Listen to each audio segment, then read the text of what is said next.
Hello, just a short video to follow up on my email.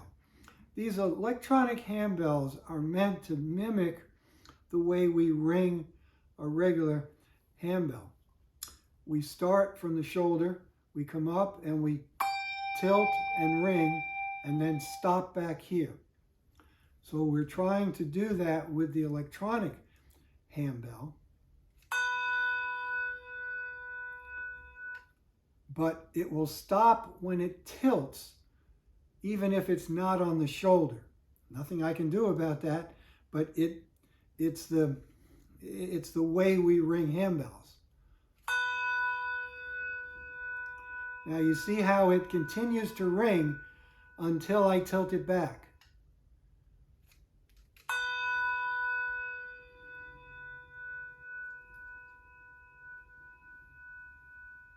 All the way to the end of the ringing of the bell.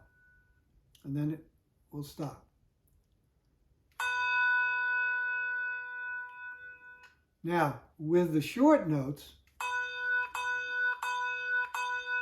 the way we ring them with a handbell is we tilt it forward a little bit and then back vertical.